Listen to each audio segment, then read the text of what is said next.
Assalamualaikum dan selamat sejahtera. Pada hari ini kami dari kumpulan 1 yang terdiri daripada diri saya sendiri, Nur Zafira binti Muhammad Hanifah, rakan saya Siti Nur Ariza dan juga Nur Aisyah Sufia, pelajar tahun 4 akan membentangkan sedikit sebanyak tentang disiplin dan tingkah laku remaja atau pelajar.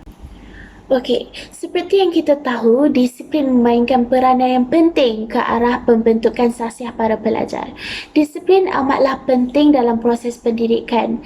Maka dari itu, sekolah akan memiliki sebuah peraturan yang diikuti serta diterapkan oleh setiap guru, siswa dan seluruh organisasi persekolahan.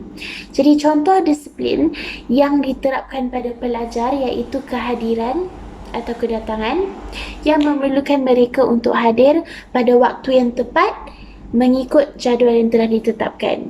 Tapi, apakah maksud disiplin itu sendiri? Perkataan disiplin berasal daripada bahasa Latin yang membawa maksud latihan atau pendidikan kesopanan dan kerohanian serta perkembangan tabiat. Terdapat banyak konsep disiplin sebenarnya, tapi saya fokuskan kepada satu dua dahulu. Menurut Kamus Bahasa, disiplin bererti latihan pemikiran dan kelakuan supaya boleh mengawal diri sendiri dan patuh kepada tata tertib. Mengikut E. Ah Meng 1990, disiplin merupakan sesuatu yang dipersetujui oleh sesuatu kelompok masyarakat bagi mewujudkan tingkah laku yang baik demi kesempurnaan masyarakat itu sendiri. Disiplin juga merujuk kepada cara berfikir yang tersusun dan seterusnya membawa kepada sifat rasional serta keyakinan diri seseorang itu. Jadi sebelum saya menerangkan jenis-jenis masalah disiplin untuk anda faham maksud disiplin itu sendiri, saya akan menerangkan tentang tingkah laku yang berkait rapat dengan disiplin seseorang murid. Kita sering bercakap tentang pelbagai masalah tingkah laku yang melanda remaja pada masa kini. Mat rempit, gangster, pergaulan bebas, vandalism, ponteng. Semua masalah ini berlaku tidak kira sama ada di sekolah bandar atau luar bandar. Tingkah laku bermasalah boleh didefinisikan sebagai tingkah laku yang tidak normal dan terkeluar dari norma dan nilai sosial masyarakat. Tidak kira dalam kehidupan bermasyarakat atau di sekolah sendiri. Dalam konteks pendidikan, tingkah laku bermasalah merujuk kepada sebarang tingkah laku yang boleh merosakkan kelancaran dan keberkesanan proses pengajaran, khususnya di dalam bilik darjah.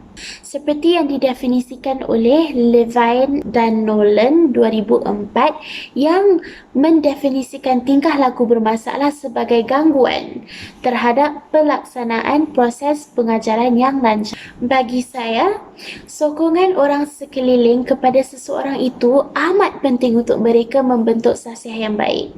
Dalam erti kata lain, tingkah laku pelajar akan ditentukan oleh pengurusan disiplin yang baik yang datang dari diri mereka sendiri dan masyarakat sekeliling, termasuklah ibu bapa dan guru-guru mereka sendiri.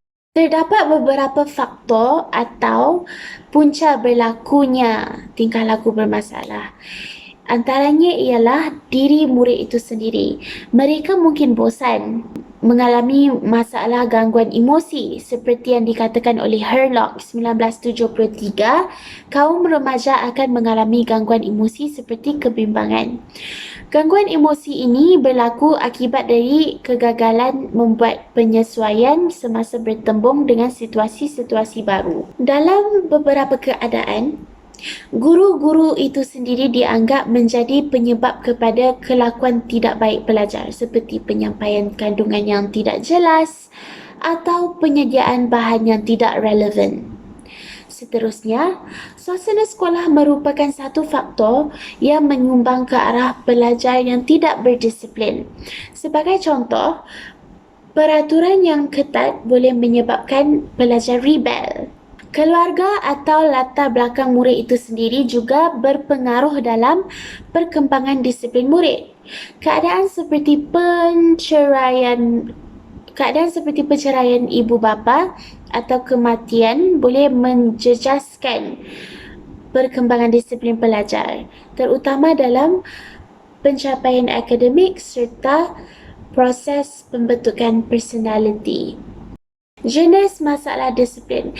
Masalah-masalah disiplin yang timbul pada masa kini boleh dikategorikan kepada 4 jenis, iaitu jenayah, kelakuan negatif, membolos dan menipu yang diperkenalkan oleh Mok Sun Sang 2005. Jadual berikut yang anda lihat sekarang menghuraikan jenis-jenis masalah disiplin sekolah. Sebagai contoh, jenayah melibatkan merosakkan harta benda sekolah iaitu vandalism, mencuri, berjudi. Kategori yang seterusnya melibatkan melanggar undang-undang sekolah seperti makan di bilik darjah, berambut panjang bagi yang lelaki yang merupakan kelakuan yang negatif. Seterusnya, kategori membolos seperti ponteng. Akhir sekali menipu, termasuklah meniru dalam ujian dan menyalin kerja murid lain. Secara keseluruhannya, disiplin merupakan satu bentuk pengawasan dan membiasakan amalan yang dikehendaki. Assalamualaikum warahmatullahi wabarakatuh. Saya Siti Ariza binti Zaman Syari. Saya akan menerangkan soalan yang kedua, iaitu huraikan tingkah laku remaja bermasalah berasaskan teori-teori. Terdapat 7 teori yang akan saya terangkan. Teori yang pertama adalah teori trait personality. Teori ini diperkenalkan oleh Raymond Cattell dan Gordon Allport. Teori ini menerangkan seseorang itu akan bertindak atau melakukan sesuatu berdasarkan trait personality.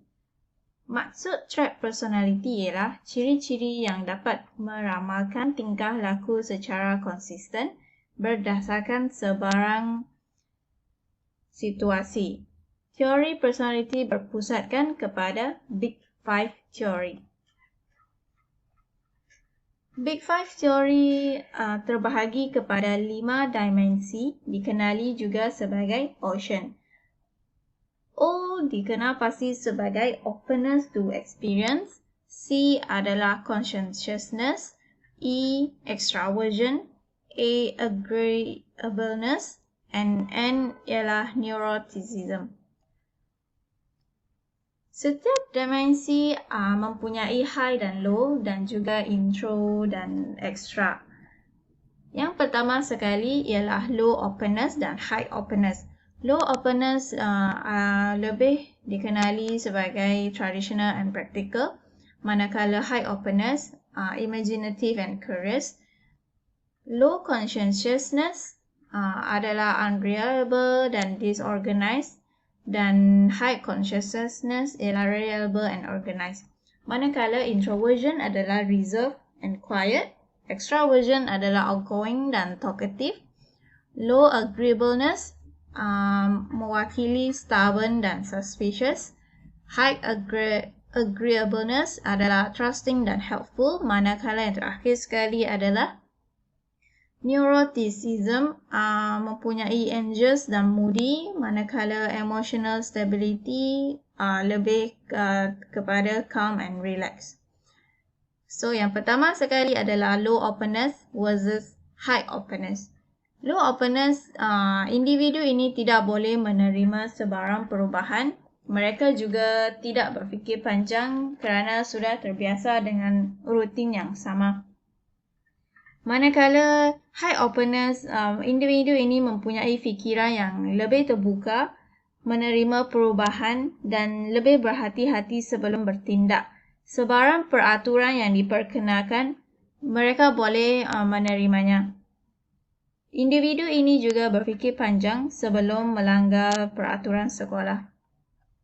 Low conscientiousness versus high conscientiousness adalah yang low, mereka cuai dalam melaksanakan tugasan yang diberikan kerana mereka tidak bertanggungjawab, tidak cermat dan juga tidak sistematik.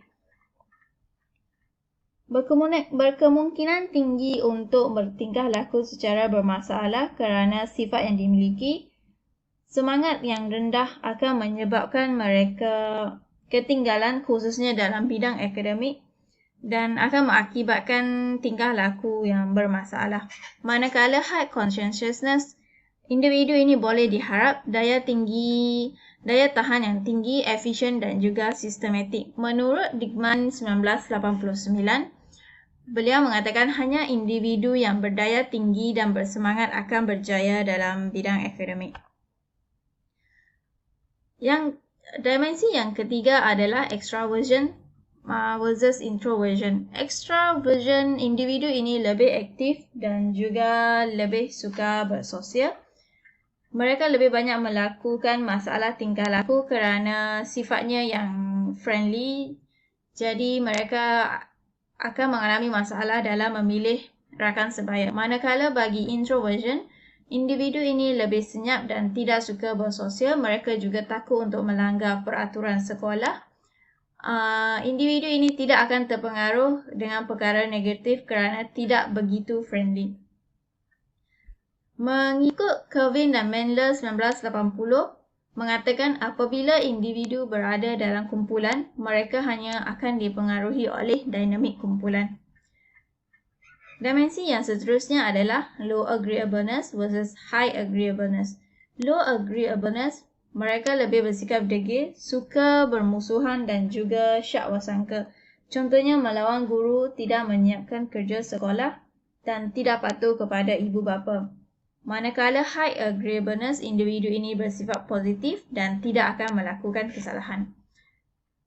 Dimensi yang terakhir sekali adalah neuroticism versus emotional stability.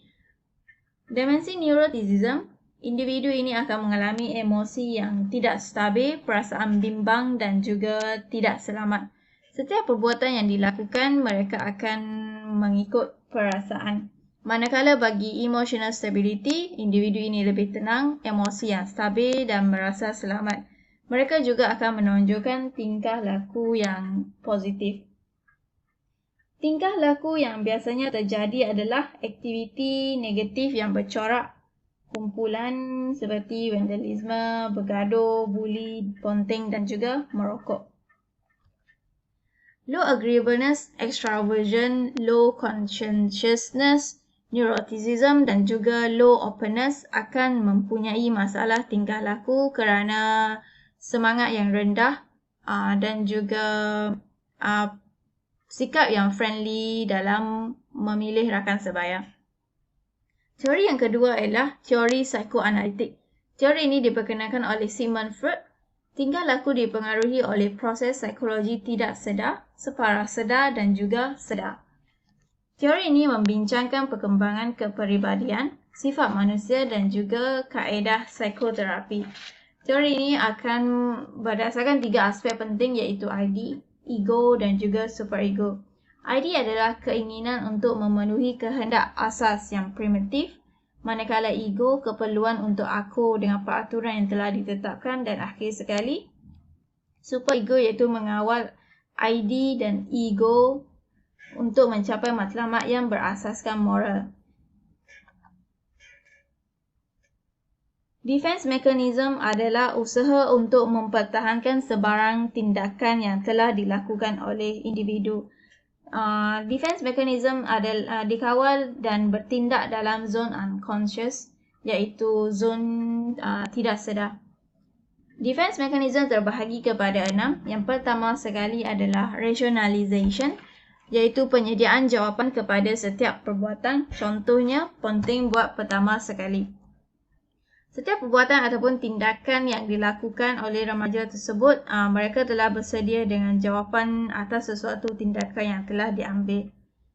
Mereka tahu bahawa penting sekolah pertama, mereka mahu penting buat pertama sekali dan mereka merasa tidak akan rugi kerana ia adalah perbuatan yang dilakukan pertama kali.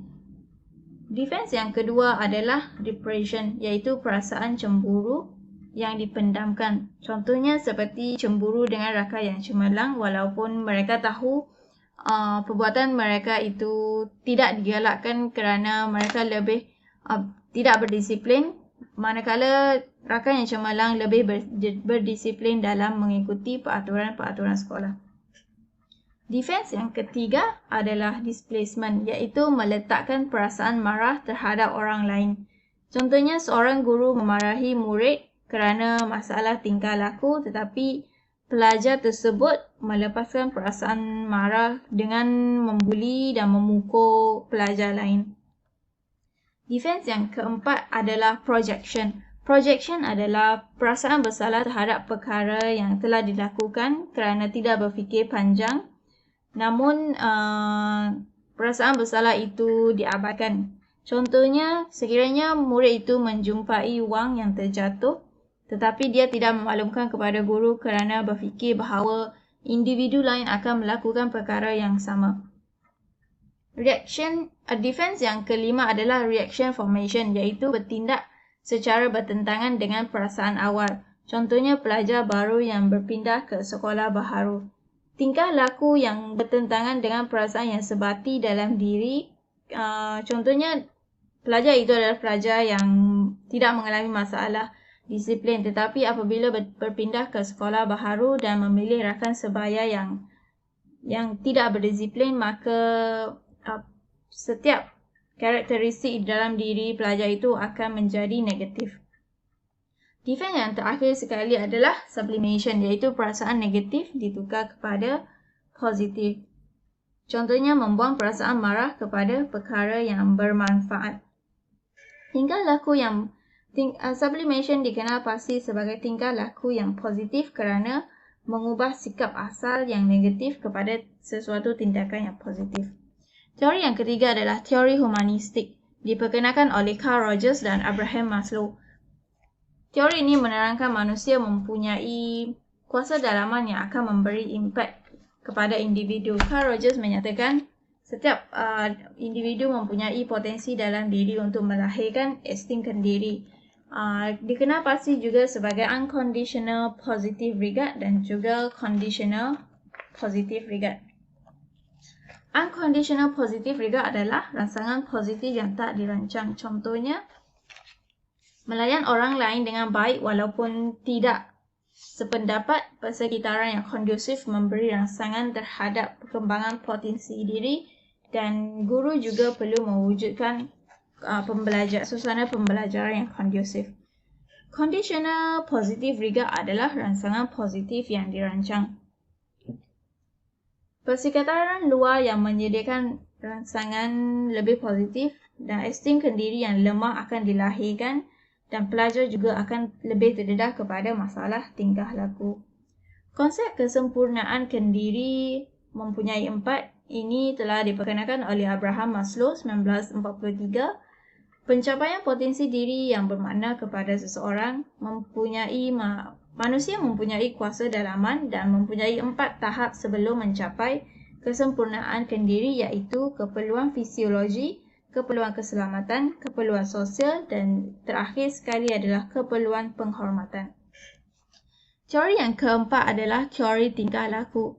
Teori tingkah laku adalah perasaan, pemikiran dan kepercayaan adalah perkara yang boleh dipelajari berdasarkan Heyman 1997. Tingkah laku dibentuk melalui pengalaman.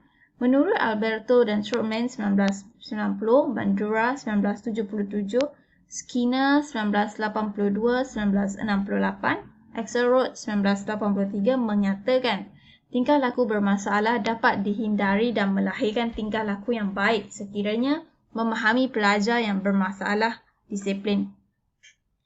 Di dalam teori Abraham Maslow sebelum ini, dia mengatakan melalui peneguhan dan dendaan. Peneguhan ini telah diasaskan oleh Ivan Pavlov, iaitu membentuk tingkah laku yang berkesan dan mengatakan bahawa tingkah laku dapat diramal dan dikawal. Manakala bagi dendaan, ia telah diasaskan oleh B.F. Skinner, melahirkan tingkah laku yang dikehendaki, dan dendaan tidak berkesan membentuk tingkah laku untuk jangka masa yang panjang, khususnya seperti denda yang murid perlu berdiri di atas kerusi, mengatakan bahawa dendaan ini tidak akan membentuk tingkah laku yang dikehendaki. Seterusnya adalah pelaziman ataupun conditioning. Terbahagi kepada 2, iaitu pelaziman klasik dan juga pelaziman operan. Ia telah diasaskan oleh Ivan Pavlov. mempunyai rangsangan neutral dan rangsangan biologikal, dan ujian ini telah dilakukan berdasarkan terhadap seekor anjing dan pengeluaran air liur, iaitu anjing itu akan mengeluarkan air liur apabila diberikan makanan. Manakala bagi plasma operant diasaskan oleh B.F. Skinner, kesan akibat yang telah diterima dan melibatkan peneguhan positif dan negatif. Teori yang kelima adalah teori pembelajaran sosial.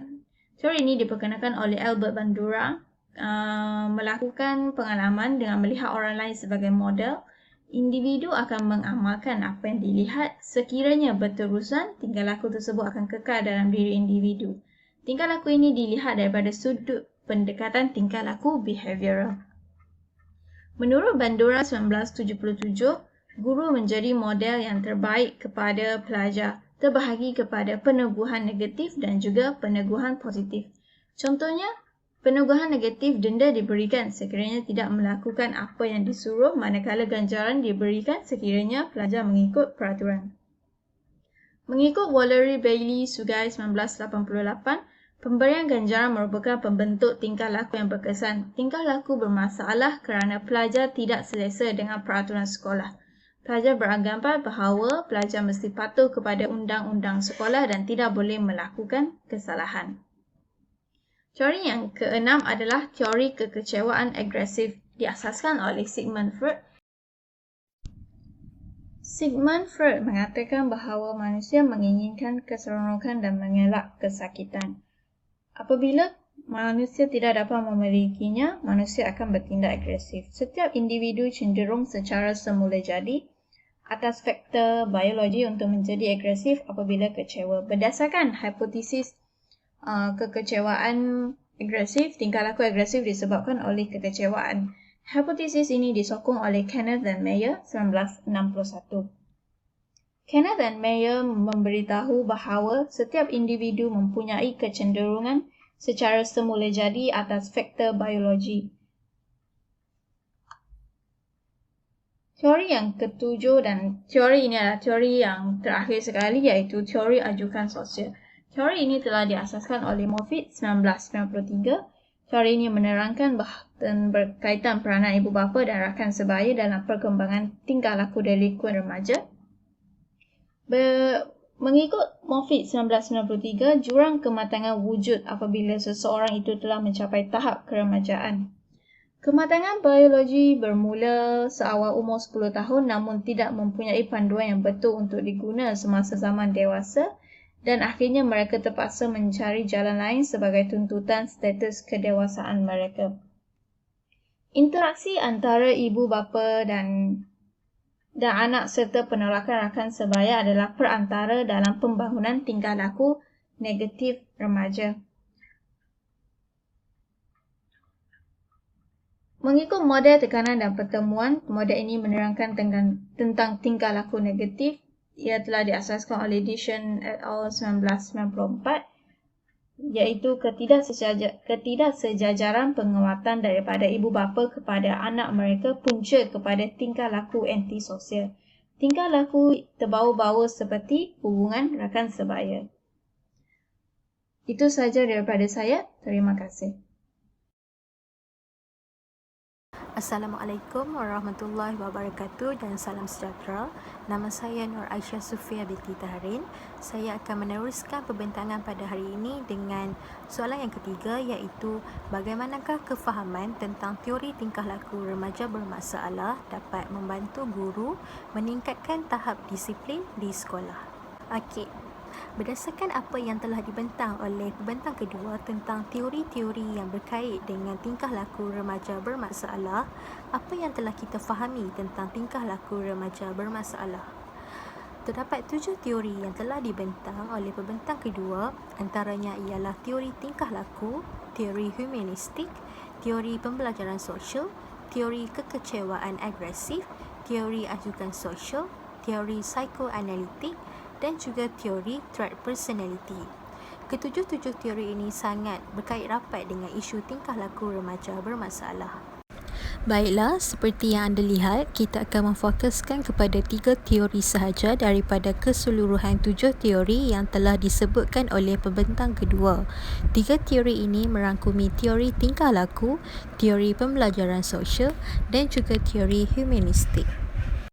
Di sini saya berikan satu contoh masalah disiplin yang sering berlaku dalam bilik darjah, iaitu tidak menghantar kerja sekolah yang diberikan guru mata pelajarannya.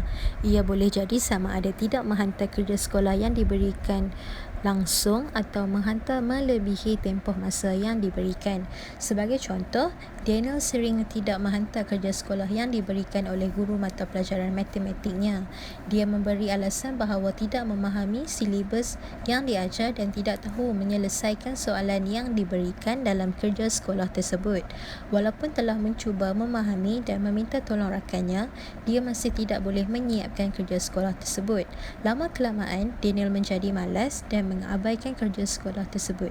Prestasinya dalam mata pelajaran matematik telah merosot dan sering gagal dalam peperiksaan. Okey, yang pertama, teori tingkah laku atau lebih dikenali sebagai teori behaviorisme. Kita semua sedia maklum bahawa teori ini dipelopori dan diperkenalkan oleh B.F. Skinner pada tahun 1977. Dalam teori tingkah laku atau behaviorisme ini, B.F. Skinner beranggapan bahawa tingkah laku seseorang itu berkait rapat dan dipengaruhi oleh rangsangan yang diterima dari luaran. Rangsangan-rangsangan ini berbentuk seperti ganjaran yang mana turut bertindak sebagai peneguhan dan juga hukuman. Melihat kepada elemen-elemen yang saya sebutkan tadi seperti ganjaran, peneguhan dan hukuman, bagaimanakah ia mampu membantu seseorang guru untuk meningkatkan tahap disiplin di sekolah? Merujuk kepada contoh masalah disiplin tadi, guru tersebut boleh menguji psikologi para pelajar dalam kelas tersebut dengan menyebut tentang ganjaran yang akan diberikan sekiranya mereka menyiapkan kerja sekolah tersebut dalam tempoh masa yang diberikan dan menghantarnya. Hal ini dikatakan demikian kerana elemen seperti ganjaran dapat menarik perhatian seseorang individu untuk melakukan sesuatu yang berada di luar minat dan keupayaan mereka. Dalam masalah ini, Daniel mungkin kurang berminat dengan mata pelajaran matematik dan tidak mempunyai rasa tanggungjawab untuk menghantar hasil kerja sekolahnya kepada guru mata pelajaran tersebut.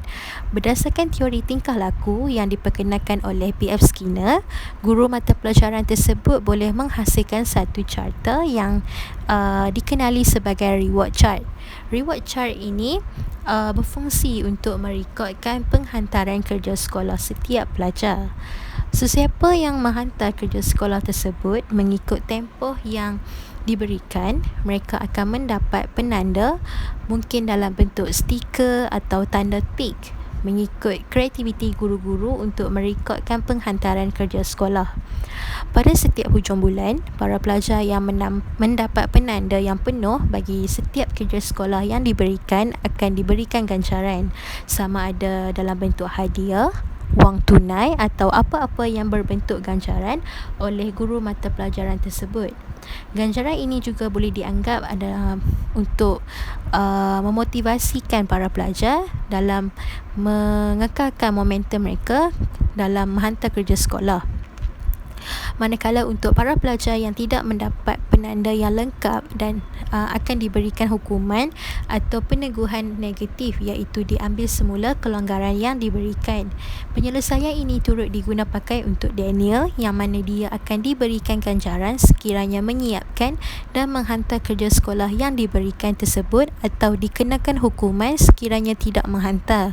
Jika Daniel menginginkan ganjaran tersebut dan mengelakkan dirinya dikenakan hukuman, dia akan berusaha untuk menyiapkan kerja sekolah yang diberikan dan menghantarnya. Dapat kita lihat di sini bahawa sistem ganjaran atau boleh dikatakan juga peneguhan serta hukuman memainkan peranan yang besar dalam merangsang dan mengubah tingkah laku seseorang individu. Selain teori tingkah laku, teori pembelajaran sosial turut menyumbang dalam membantu guru meningkatkan tahap disiplin di sekolah. Teori pembelajaran sosial telah diperkenalkan oleh Albert Bandura pada tahun yang sama teori tingkah laku diperkenalkan, iaitu tahun 1977. Sebagaimana telah disebut oleh pembentang kedua sebentar tadi, Albert Bandura berpendapat bahawa teori pembelajaran sosial ialah satu keadaan di mana suatu pembelajaran atau perubahan berlaku melalui pemerhatian. Seseorang individu dikatakan berpotensi untuk belajar apabila melihat orang lain melakukan sesuatu yang signifikan atau menjadikan dia sebagai model tingkah laku. Oleh yang demikian, perubahan tingkah laku dikatakan mungkin akan berlaku. Merujuk kepada masalah disiplin yang sama sebagaimana disebut tadi dalam teori tingkah laku atau teori behaviorisme, teori pembelajaran sosial turut boleh digunakan dalam menyelesaikan masalah disiplin ini. Hal ini dikatakan demikian kerana teori pembelajaran sosial memerlukan seseorang untuk mengikut atau meniru sesuatu tingkah laku yang dilakukan oleh orang lain. Dalam masalah yang dihadapi Daniel, dia melihat rakan-rakan sekelasnya yang lain yang sering menyiapkan kerja sekolah dan menghantarnya mendapat ganjaran, iaitu dibelanja makanan atau diberi wang oleh guru mereka. Oleh itu, Daniel akan terikut-ikut untuk menjadi seperti rakan-rakan sekelasnya yang menunjukkan tingkah laku yang baik dan mempunyai disiplin yang tinggi dalam penghantaran kerja sekolah. Penghasilan reward chart oleh guru tersebut dapat dianggap bahawa beliau mencuba meningkatkan disiplin pelajar yang bermasalah dengan memerhatikan rakan-rakan yang lain serta mencontohi atau mengikuti cara mereka. Akhir sekali, teori humanistik. Apa yang telah kita fahami tentang teori humanistik? Sebagaimana yang telah dibentang oleh pembentang kedua, teori humanistik adalah merujuk kepada satu kuasa dalaman yang dimiliki oleh seseorang individu dan dapat memberi kesan serta mempengaruhi seseorang dalam mengubah tingkah lakunya. Jadi, bagaimanakah teori humanistik dapat membantu guru untuk meningkatkan disiplin di sekolah? Merujuk kepada contoh masalah disiplin tadi, bagaimanakah guru tersebut dapat membantu Daniel dalam masalahnya yang tidak mahu menghantar kerja sekolah yang diberikan? Boleh jadi Daniel tidak minat terhadap mata pelajaran matematik tersebut dan walaupun dia cuba membuat latihan, tetap salah dan tidak mendapat jawapan. Lama-kelamaan, Daniel menjadi malas kerana kurang berminat dengan mata pelajaran tersebut. Sebagai seorang guru, apa yang boleh dilakukan berdasarkan kefahaman kita terhadap teori humanistik? Menjadi seorang guru, kita memiliki satu kuasa atau magic yang mana apa yang kita lakukan, apa yang kita katakan kepada pelajar, mereka akan ingati. Sebagaimana yang dialami oleh Daniel, gurunya boleh cuba menggalaknya untuk mencuba lagi dan sekiranya tidak memahami juga silibus tersebut, beliau boleh membuat kelas intensif untuk Daniel atau personal coaching. Sekiranya Daniel dapat menyelesaikan satu soalan, guru tersebut boleh memuji dan memberitahu dia bahawa beliau melihat potensi dalam diri Daniel jika Daniel fokus dan memberi dirinya peluang untuk belajar. Oleh yang demikian, Daniel juga berpotensi seperti rakan-rakannya yang lain dan boleh berjaya dalam mata pelajaran matematik tersebut.